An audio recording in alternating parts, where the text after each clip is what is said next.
Namaste children. Here I am going to teach you a subject that occupies a significant place in the commerce stream of studies.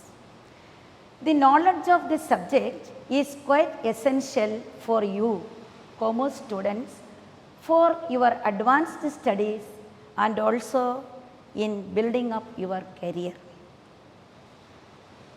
Let us see how can teach this subject in a simple and interesting way.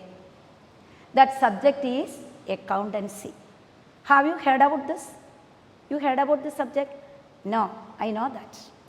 See, actually, the history of accounts is old as civilization. The seed of this subject sown firstly in Babylonia and Egypt around 4000 BC. Then India, the accounting practices traced out 23 centuries ago.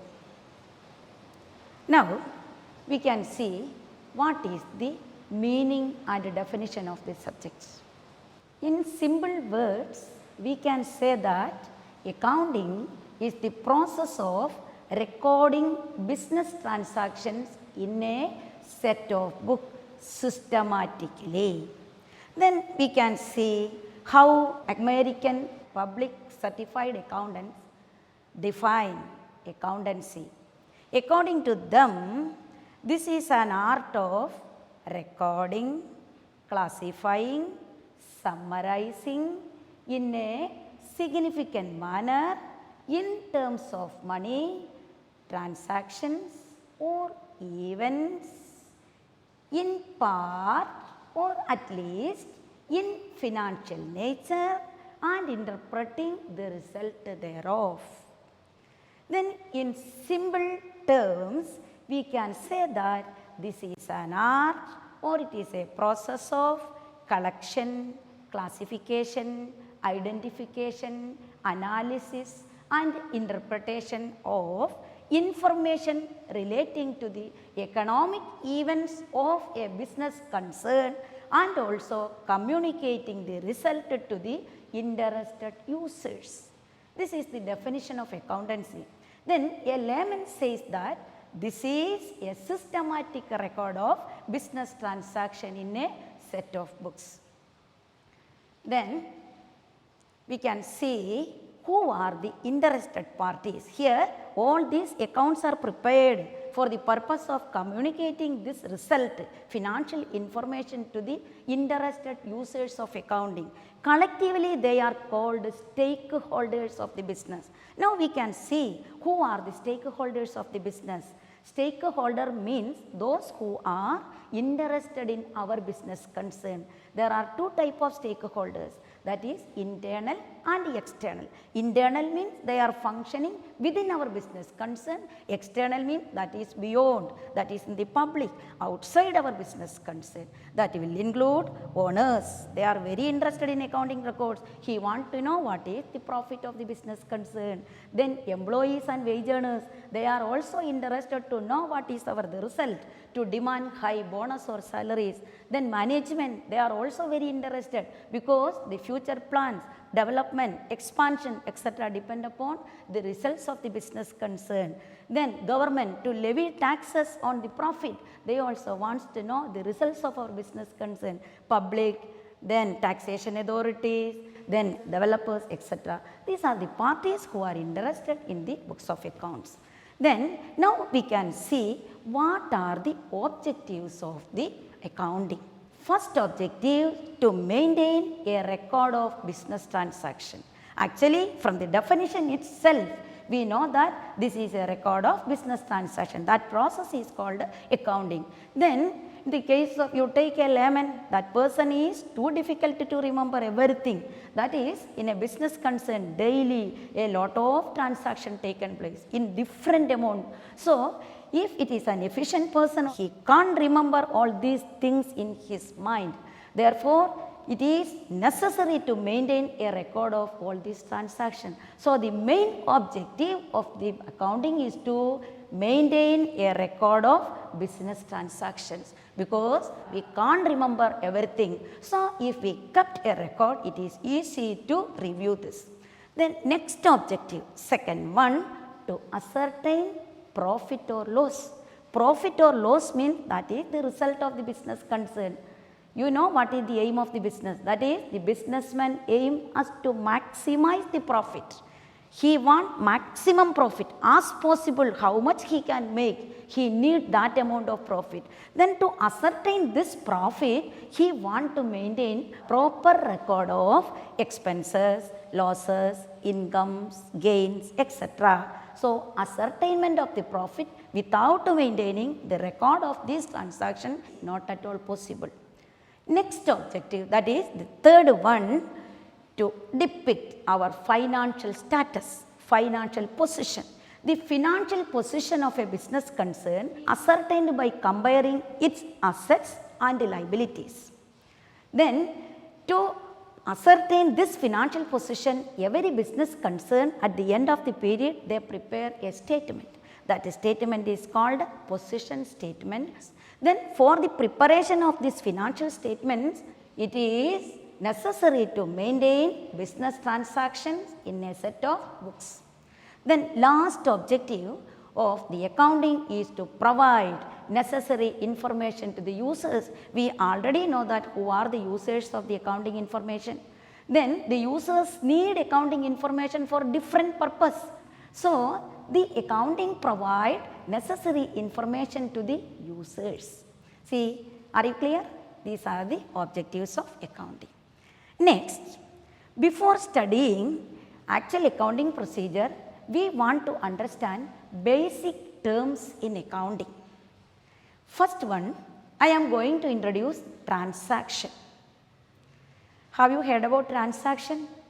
Transaction means any act of buying or selling goods or services through the medium of money. Let us say the classification of transaction. Generally, there are two types of transaction. First one, cash transaction. Cash transaction means while taking place the transaction, you make the payment. Your obligation you discharged immediately. For example, you purchase an accountancy textbook for rupees 80. You paid 80 rupees and you take this textbook. This is a cash transaction. Then second one, credit transaction. That means payment is not made immediately. It is postponed to a future date. Next week or in next month you make payment. Next, assets. Assets means the properties owned by the business. Assets are divided into fixed assets and current assets. Fixed asset means asset is existed for a long period of time, say more than 12 months. Then current asset means short period assets. Expiry date is over within 12 months. Assets are classified into tangible and intangible. Tangible assets means assets we can see, we can touch, we can take photograph of it.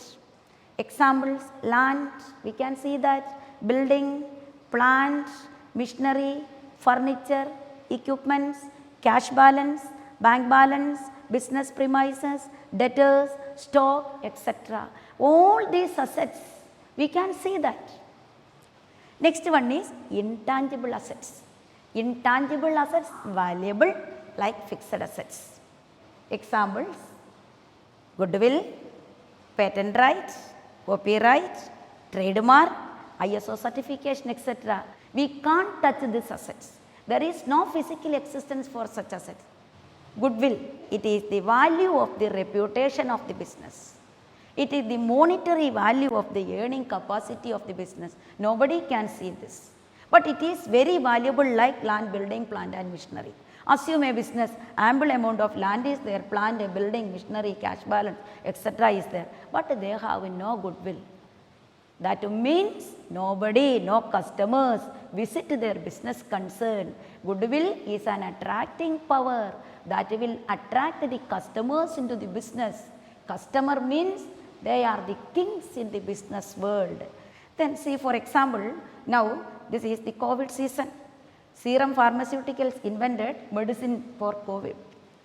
But the right is not given to others. Sole rights, that is the monopolic right, vested in their own hands only.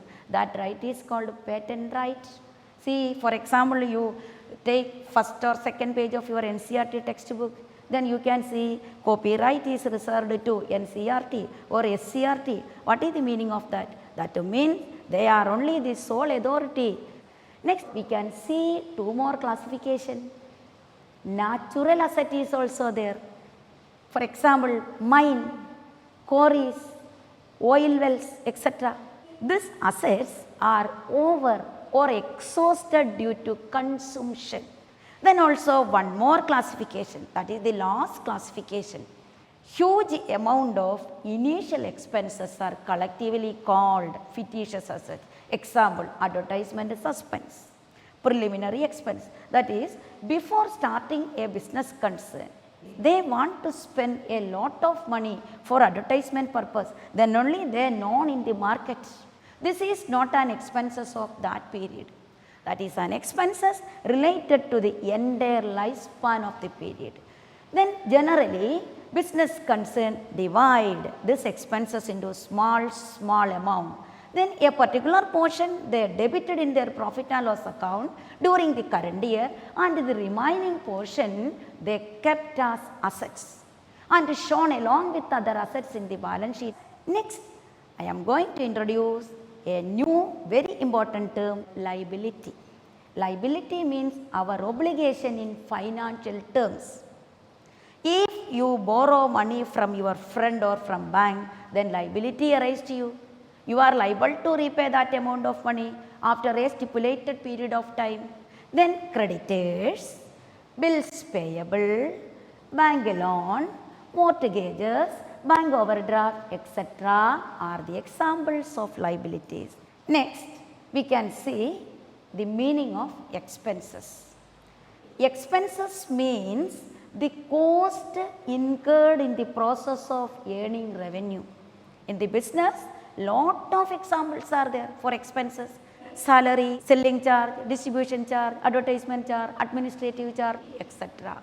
Then in a business concern, 95% of its transactions are related to expenses. Without this, it is not at all possible to carry on business activities. Next, you can see the term losses means any decreases in the values of assets if you use continuously due to passage of time, technological advancement, wear and tear, some diminution named as depreciation. This is an example of loss. Then bad debt, that is another example. Bad debt means irrecoverable debts. Then discount allowed, loss on sale of fixed assets, etc. Next, you can see income. Income means the main sources of revenue of the business. Example, sales, rent, commission, brokerage, dividend received, etc. Then the last term, gain. It means any increases in the values of assets or decreases in the values of liability. Example, appreciation. See, for example, you purchase a land, automatically the land value will increases. That increases is called appreciation. Then discount received while making payment to your creditors. If they allow any deduction to you, that amount is a gain to you. In this section, we discuss about the meaning of accountancy, definitions, its objectives, and the basic terms. Are you clear? Any doubts? See you in the next section.